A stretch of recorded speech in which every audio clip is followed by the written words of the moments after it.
Hello everyone, मैं अपने channel कर्नाचक knowledge पर आप सभी का स्वागत करती हूँ। आज हम लेके आए हैं हिंदी के बहुत ही महत्वपूर्ण प्रश्न जो पिछले परीक्षाओं में पूछे भी गए हैं और आने वाले परीक्षाओं में पूछे भी जा सकते हैं। तो आइए देखते हैं आज हिंदी के महत्वपूर्ण प्रश्न जो बहुत ही महत्वपूर्ण हैं। आइए चलते हैं सीधे प्रश्नों की तरफ। तो आज का पहला प्रश्न है, भाषा के लिखित रूप में बात बताते हैं। ए बोलकर, बी लिखकर, सी ए और बी दोनों, डी इनमें से कोई नहीं। तो राइट आंसर हमारा हो जाएगा बी लिखकर। अगर यहाँ पर भाषा के मौखिक रूप में होता तो बोलकर हो जाता। तो आइए चलते हैं अगले प्रश्न की तरफ। अगला प्रश्न है, भारत की राष्ट्रभाषा है ए उर्दू, बी हिंदी, सी अंग्रेजी, डी इनमें से कोई नहीं। तो राइट आंसर हमारा हो जाएगा ऑप्शन नंबर बी हिंदी।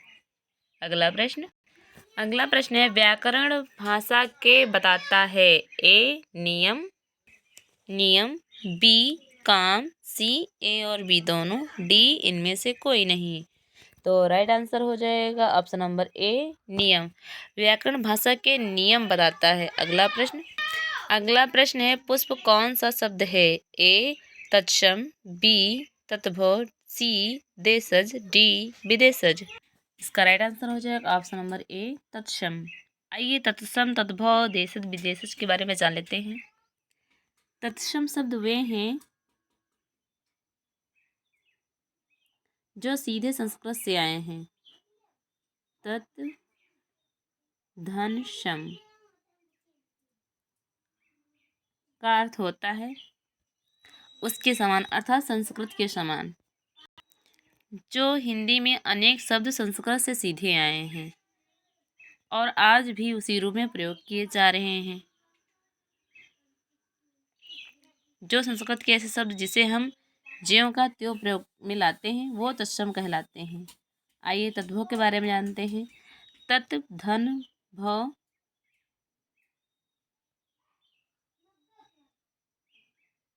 तत् धन भव का अर्थ होता है संस्कृत शब्दों से विकृत होकर परिवर्तन होना, यानी जो संस्कृत शब्द में परिवर्तित हो जाएं वे तद्भव हैं।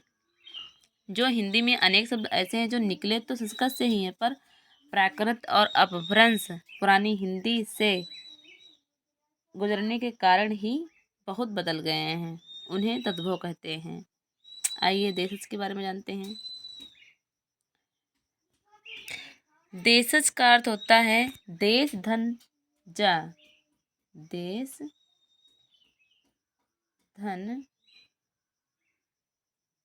धन जा का अर्थ होता है देश में जन्मा।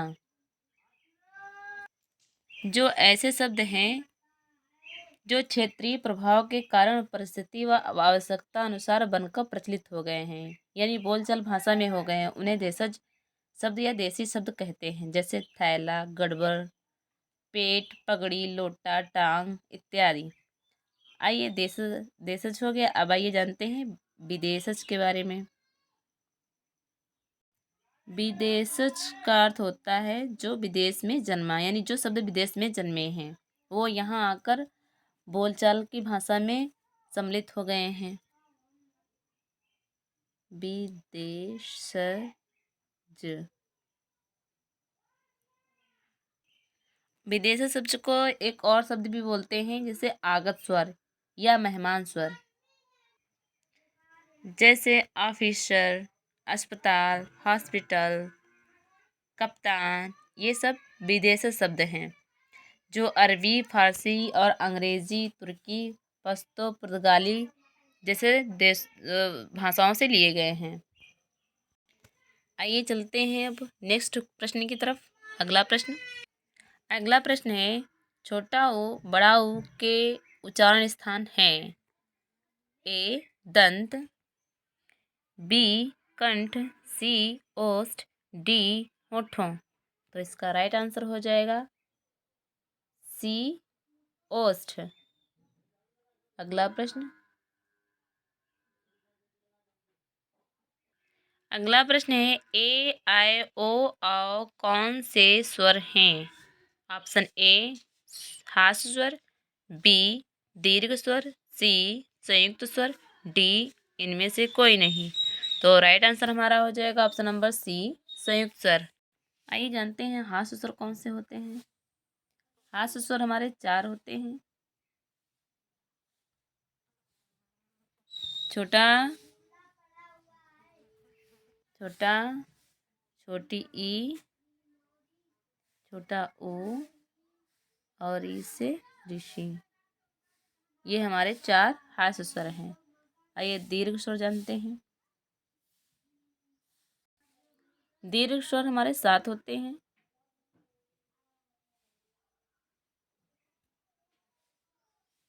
बड़ा आ, बड़ी ई, बड़ा ओ, ए, आय, ओ, आओ और आगत स्वर।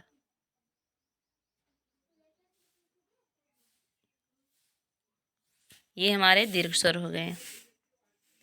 संयुक्त स्वर हमारे संयुक्त स्वर 4 होते हैं। ए, आय 4 होते हैं। ए, आय, ओ और आओ ये हमारे संयुक्त स्वर हैं। आइए अगले प्रश्न की चलते हैं। अगला प्रश्न है मात्राएं कितने प्रकार के होते हैं? Option A 2, B 3, C 5, D 7। तो राइट आंसर हमारा हो जाएगा ऑप्शन नंबर बी 3। अगला प्रश्न है हिंदी में व्यंजन वर्णों की संख्या कितनी होती है? Option A 22, B 10, C 33, D 30। तो राइट आंसर हमारा हो जाएगा सी 33। अगला प्रश्न है का वर्ग का उच्चारण स्थान है? ए मूर्धा, बी दंत, सी ओष्ठ, डी कंठ। तो राइट आंसर हमारा हो जाएगा ऑप्शन नंबर डी कंठ। आइए जान लेते हैं मूर्धा किस वर्ग के उच्चारण स्थान है, दंत किस वर्ग के उच्चारण स्थान है और ओष्ठ। तो मूर्धा टा वर्ग और दंत ता वर्ग और ओष्ठ पा वर्ग। ये हमारे उच्चारण स्थान हो गए। अगला प्रश्न है पा वर्ग का उच्चारण स्थान है? ए दंत, बी कंठ, सी ओष्ठ, डी मूर्धा। तो अभी हमने पहले प्रश्न में पढ़ा हुआ था पा वर्ग का उच्चारण स्थान हमारा हो जाएगा ऑप्शन नंबर सी ओष्ठ, कंठ का वर्ग, दंत तावर्ग, मूर्धा टावर्ग। अगले प्रश्न की चलते हैं। अगला प्रश्न है टा वर्ग का उच्चारण स्थान है?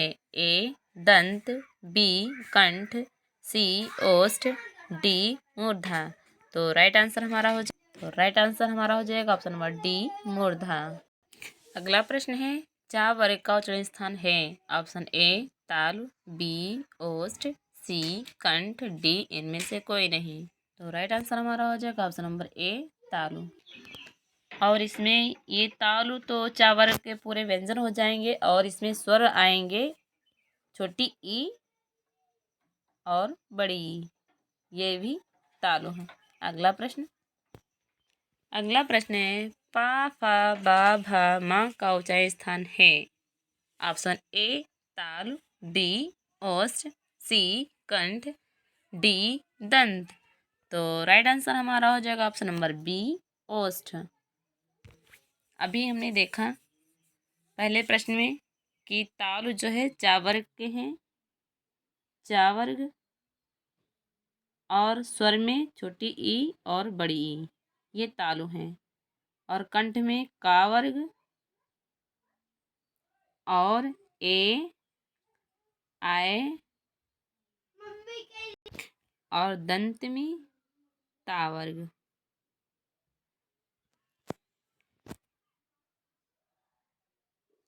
अभी जो हमने कंठ में का वर्ग जो पढ़ा है इसमें ए आय ये जो संयुक्त अक्षर में बनते हैं, छोटा आ धन आ से और छोटी ई धन ई बड़ी ई से, ये कंठ तालव्य भी हैं। और इसके कंठ ताल के जो स्वर हैं, छोटा आ, बड़ा आ और अंघा होगा। अगला प्रश्न है, अंतस्थ व्यंजन कितने प्रकार के होते हैं? Option A 7, B 8, C 4, D 5। तो राइट आंसर हो जाएगा ऑप्शन नंबर सी 4। या, रा, ला, वा, ये हमारे अंतस्थ व्यंजन हैं। अगला प्रश्न है, इनमें से कौन सा शब्द संज्ञा से बना हुआ विशेषण है? आइए संज्ञा जान लेते हैं। संज्ञा क्या है? संज्ञा किसी प्राणी वस्तु स्थान भाव आदि को संज्ञा कहते हैं। इसमें पूछा गया संज्ञा से बना हुआ विशेषण कौन सा है? ऑप्शन ए कुलीन, बी नमक, सी कृपा, डी जाति। तो राइट आंसर हो जाएगा ऑप्शन नंबर ए कुलीन। कुल से बना कुलीन। अगला प्रश्न है, इनमें से कौन सा शब्द संज्ञा से बना हुआ विशेषण है? ऑप्शन ए जापान, बी गुड़ी, सी दान, डी जाति। तो राइट आंसर हो जाएगा ऑप्शन नंबर बी गुड़ी, यानी गुड़ से बना गुड़ी, गुणवान। अगला प्रश्न है, इनमें से कौन सा शब्द संज्ञा से बना हुआ विशेषण नहीं है? एक बार पढ़ लीजिएगा, देख लीजिए किसमें नहीं पूछा गया हुआ है।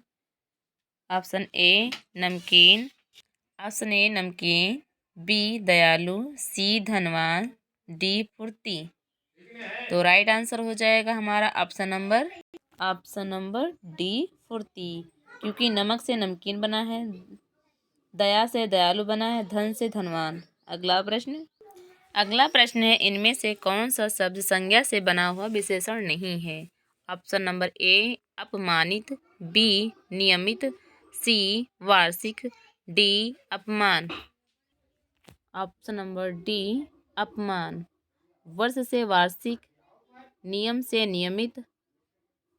अगला प्रश्न है, इनमें से कौन सा शब्द संज्ञा से बना हुआ विशेषण है? एक बार ये ध्यान रखिएगा कि संज्ञा से बना हुआ विशेषण पूछ रहा है या नहीं, ये जरूर देख लीजिएगा, क्योंकि बहुत ही मिस्टेक होती है इसमें। ऑप्शन नंबर ए इच्छुक, बी प्यास, सी पशु, डी संतोष।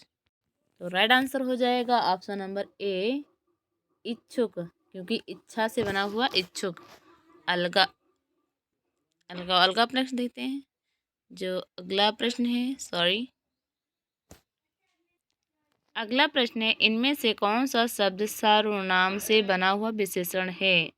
ऑप्शन ए मैं, बी वह, सी कोई, डी तेरा। तो राइट आंसर हमारा हो जाएगा ऑप्शन नंबर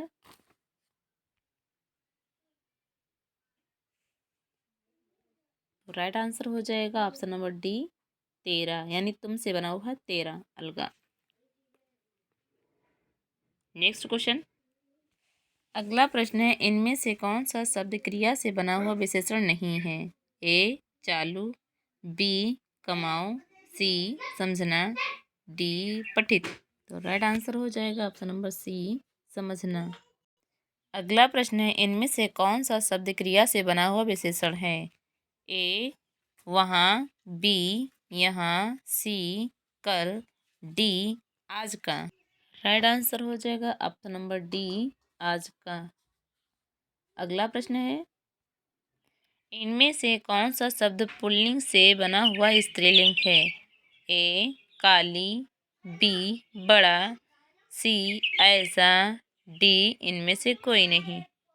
तो राइट आंसर हो जाएगा ऑप्शन नंबर ए काला से काली बना हुआ है। अगला प्रश्न है, कौन सा शब्द संस्कृत से तद्भव बनाया गया है? ऑप्शन ए बच्चा, बी वृक्ष, सी ए और बी दोनों, डी इनमें से कोई नहीं। तो राइट आंसर हमारा हो जाएगा ए बच्चा। अगला प्रश्न है, कौन सा शब्द गुणवाचक विशेषण है? ए लाल फूल, बी 5 लड़के, सी 10 हाथी, डी इनमें से कोई नहीं। तो राइट आंसर हमारा हो जाएगा ऑप्शन नंबर ए, लाल फूल। अगला प्रश्न है संख्यावाचक विशेषण कितने प्रकार के होते हैं? Option A 2, option B 3, option C 5, option D 8। तो राइट आंसर हो जाएगा ऑप्शन नंबर ए, 2 प्रकार के। एक निश्चित संख्यावाचक और दूसरा अनिश्चित संख्यावाचक। ये संख्यावाचक के 2 विशेषण हैं। निश्चित संख्यावाचक में निश्चित संख्या होती है, जैसे 10 लड़के, 20 लड़के, 5 लड़कियां। और अनिश्चित संख्या में जैसे कुछ आदमी, कई लोग, सब कुछ, ऐसे शब्द यूज होते हैं। अगला प्रश्न, कौन सा शब्द परिमाण बोधक विशेषण है? ए शेर भर दूध, बी 4 गज, सी सब धन, डी इनमें से कोई नहीं। परिमाण बोधक भी 2 प्रकार के होते हैं, एक निश्चित परिमाण बोधक और दूसरा अनिश्चित परिमाण बोधक। राइट आंसर हो जाएगा ऑप्शन नंबर ए, शेर भर दूध। अगला प्रश्न, ये परिमाण बोधक अनिश्चित है। अगला प्रश्न है प्रयोग की दृष्टि से विशेषण कितने प्रकार के होते हैं? Option A 10, option B 4, option C 2, D इनमें से कोई नहीं। राइट आंसर हो जाएगा ऑप्शन नंबर बी 4। आइए देखते हैं 4 कौन कौन से विशेषण होते हैं।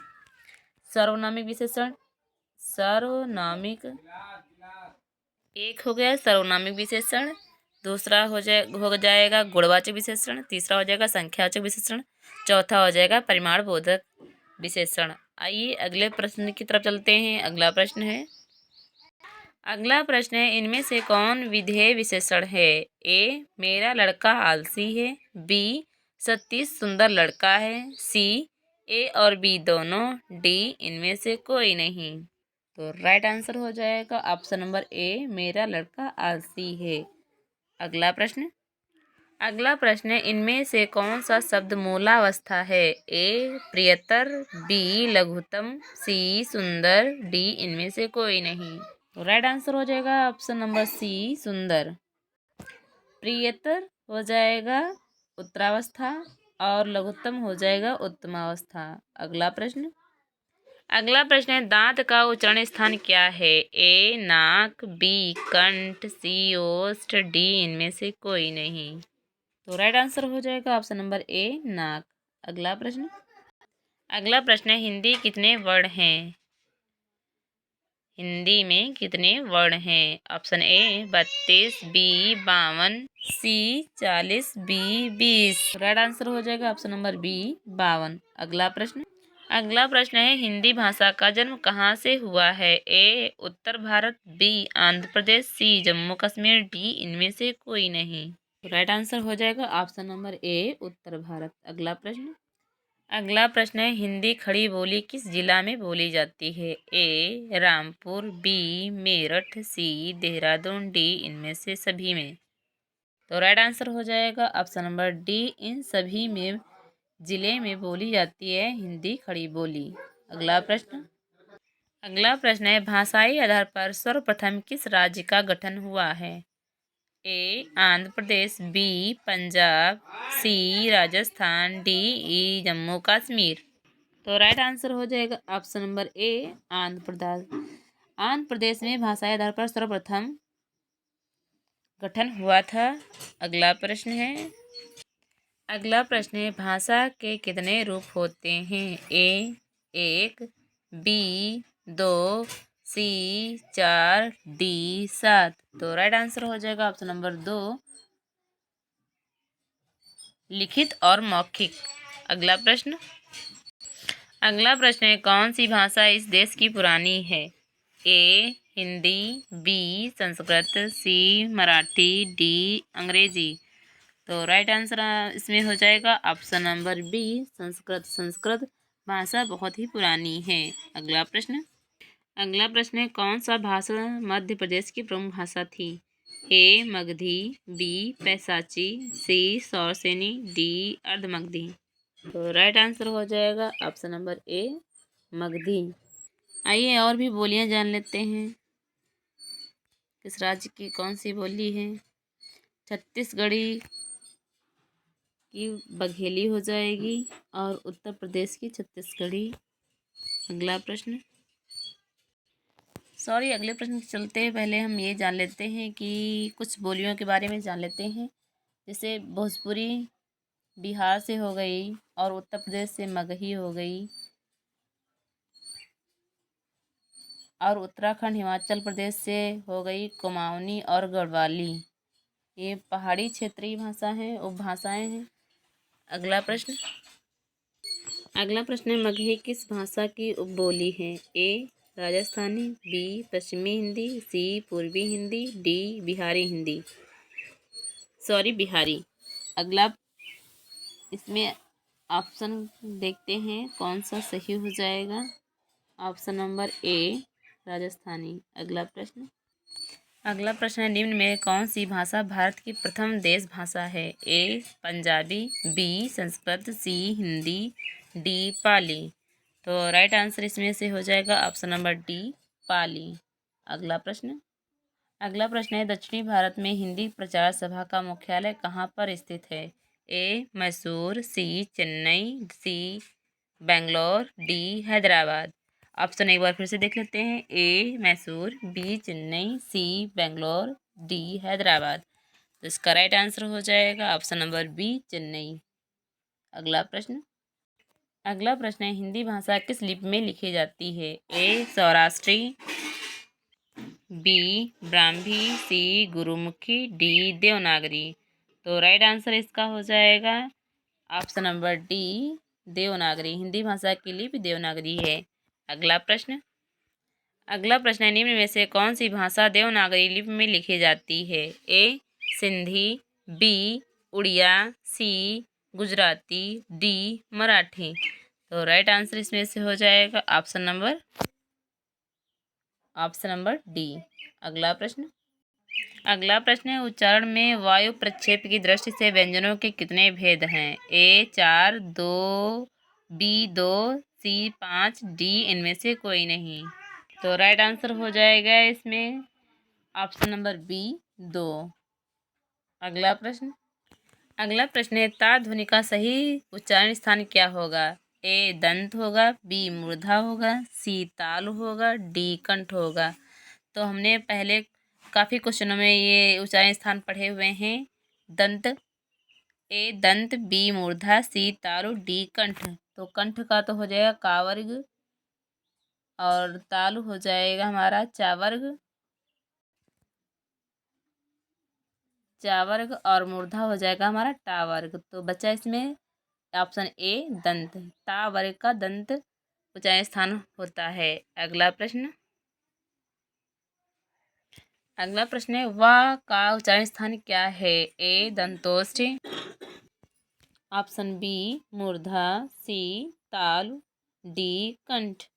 तो अभी हमने पहले पढ़ा हुआ था, पहले क्वेश्चन में ही कंठ का वर्ग हो जाएगा और हमारा ताल हो जाएगा चावर्ग का, मूर्धा हो जाएगा हमारा टावर्ग। बचा हमारा ऑप्शन ए दंतोष्ठ। दंतोष्ठ हो जाएगा वा का उच्चारण स्थान दंतोष्ठ है। अगला प्रश्न है, महेंद्र का संधि विच्छेद क्या है? ए महोधन इंद्र, बी महाधन इंद्र, सी महे धन इंद्र, डी इनमें से कोई नहीं। तो राइट आंसर हो जाएगा ऑप्शन नंबर बी महाधन इंद्र। ये आइए देख लेते हैं ये संधि कौन सी है। इसमें महाधन इंद्र यानी इसमें आ, बड़ा आ और धन ई से मिलकर बना हुआ है ए। तो ये ए किस में आता है? गुण संधि में आता है। तो ये हमारी कौन सा हो जाएगा संधि? हमारी महेंद्र जो है संधि हमारी हो जाएगी गुण संधि। आइए अगले प्रश्न की तरफ चलते हैं। अगला प्रश्न निम्न में से दंत्य ध्वनि कौन सी है? ए पा फा, बी का खा, सी ता था, डी चा छा। तो राइट आंसर हमारा हो जाएगा ऑप्शन नंबर सी, ता और था।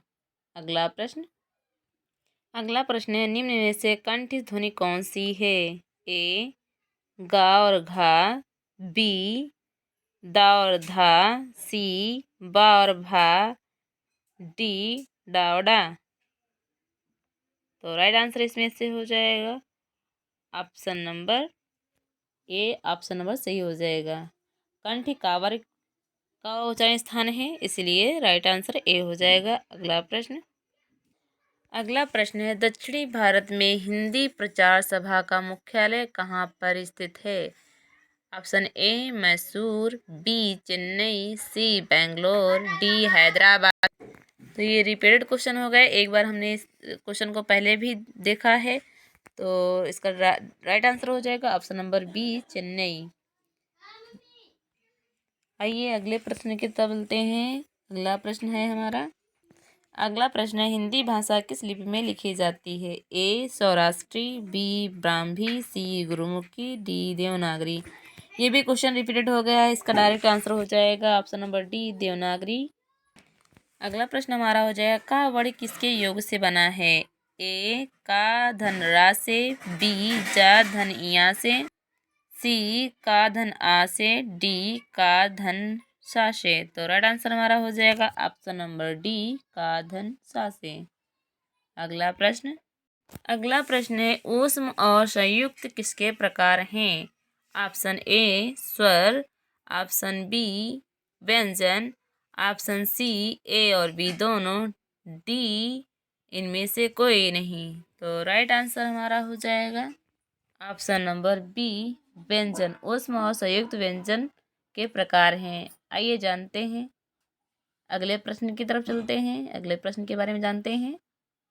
अगला प्रश्न है, स्पर्श व्यंजन कितने प्रकार के होते हैं? Option A 25, option B 20, option C 28, option D 30। तो राइट आंसर हमारा हो जाएगा ऑप्शन नंबर ए 25। स्पर्श व्यंजन 25 होते हैं, मतलब 25 प्रकार के होते हैं, सॉरी बाय मिस्टेक। अगला प्रश्न है, श कौन सा व्यंजन है? ऑप्शन ए अंतस्थ व्यंजन, ऑप्शन बी उष्म व्यंजन, ऑप्शन सी स्पर्श व्यंजन, ऑप्शन डी संयुक्त व्यंजन। तो राइट आंसर हमारा हो जाएगा इसमें से ऑप्शन बी उष्म व्यंजन। आइए इन ऑप्शनों के बारे में भी जान लेते हैं। उष्म व्यंजन कितने होते हैं, अंतस्थ व्यंजन कितने होते हैं? तो पहले जानते हैं अंतस्थ व्यंजन के बारे में। अंतस्थ व्यंजन 4 होते हैं, या, रा, ला, वा, ये अंतस्थ व्यंजन होते हैं। या ये तालव्य है, तालव्य, और रा जो है वत्स है, वत्स है। रा का उच्चारण स्थान हो जाएगा दंतमूल या मसूड़ा जिसे बोलते हैं, और या का उच्चारण स्थान हो जाएगा तालु, और रा हमारा हो जाएगा वस्य, ये भी हो जाएगा दंतमूल और मसूड़ा। ये हमारे चारों सघोष और अल्पप्राण में आते हैं, सघोष और अल्पप्राण में। आइए उष्म व्यंजन के बारे में जानते हैं। उष्म व्यंजन कितने होते हैं? उष्म व्यंजन भी 4 होते हैं, शा, शा, सा, तीनों शा होते हैं, और हा भी होता है। आइए स्पर्श व्यंजन के बारे में जानते हैं। स्पर्श व्यंजन को हम उदित व्यंजन भी बोलते हैं। ये 25 होते हैं, का से लेकर मा तक, का से मा तक। संयुक्त व्यंजन जानते हैं, आइए संयुक्त व्यंजन के बारे में जान लेते हैं। संयुक्त व्यंजन भी 4 होते हैं, छत्री वाला छा हो गया, त्रा हो गया, ज्ञा हो गया, और स्ट्रा हो गया। संयुक्त व्यंजन 4 होते हैं। आइए एक बार फिर से रिपीट कर लेते हैं। अंतस्थ व्यंजन भी 4 होते हैं, या, रा, ला, वा होते हैं। उष्म व्यंजन भी 4 होते हैं, सा, हा होते हैं। स्पर्श व्यंजन 25 होते हैं, का से लेकर मा तक, और संयुक्त व्यंजन भी 4 होते हैं, छ, त्रंग, ज्ञा और श्रा। अगले प्रश्न की चलते हैं। अगला प्रश्न है, त्रा वर्ण किसके योग से बना है? ए जा धन इया धन आसे, बी ता धन रा धन आसे, सी सा धन रा धन आसे, डी का धन सा धन आसे। राइट आंसर हो जाएगा ऑप्शन नंबर बी, ता धन रा धन आसे त्रा वर्ड बना है। आइए अगले प्रश्न की तरफ चलते हैं। अगला प्रश्न है इनमें से किस शब्द में वर्ण संबंधी अशुद्धि है? ए अनाधिकार, बी स्थान, सी अमरूद, डी अनुकूल। राइट आंसर हो जाएगा ऑप्शन नंबर डी अनुकूल। इसमें बड़े ओ की का में बड़े ओ की मात्रा लगेगी अनुकूल। अगला प्रश्न है इनमें से किस शब्द में वर्ण संबंधी अशुद्धि नहीं है? एक बार देख लीजिएगा कि अशुद्धि पूछ रहा है या एक बार ये देख लीजिएगा कि अशुद्धि नहीं पूछ रहा है। ऑप्शन नंबर ए अध्ययन, बी आगामी, सी अधीन, डी उज्ज्वल। एक बार फिर से क्वेश्चन रिपीट कर लीजिएगा। निम्न में से किस शब्द में वर्ण संबंधी अशुद्धि नहीं है? यानी अशुद्धि नहीं है तो राइट आंसर ढूंढना होगा। राइट आंसर हो जाएगा ऑप्शन नंबर सी अधीन। अध्ययन ऐसे लिखा जाता है, अध्ययन। आगामी होती है और उज्जवल होता है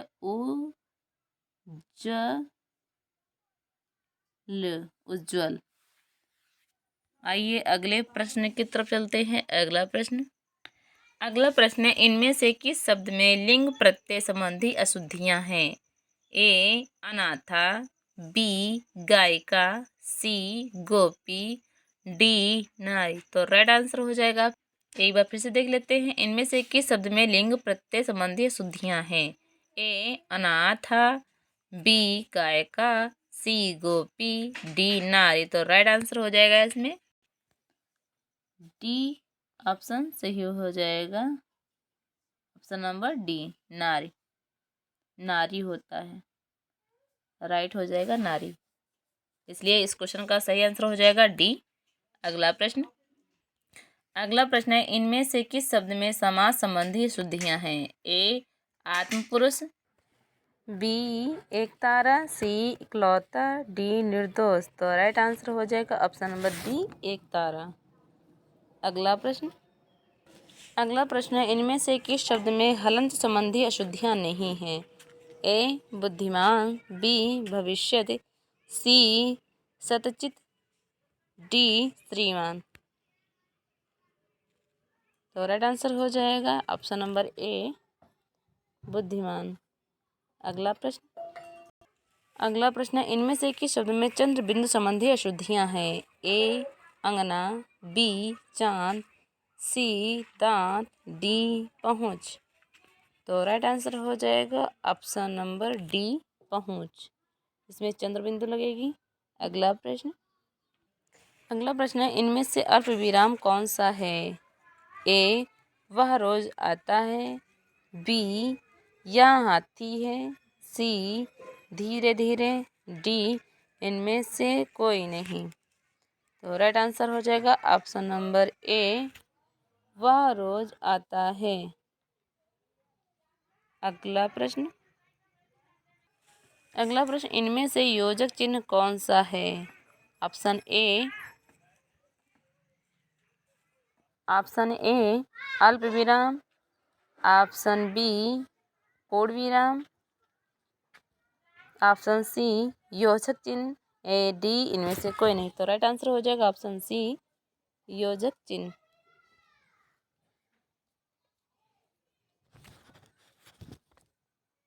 ये अल्प विराम हो जाएगा, ये पूर्ण विराम हो जाएगा। आइए अगले प्रश्न के चलते। अगला प्रश्न संज्ञा के कितने भेद हैं? Option A 10, B 5, C 7, D 8। तो राइट आंसर हो जाएगा ऑप्शन बी 5।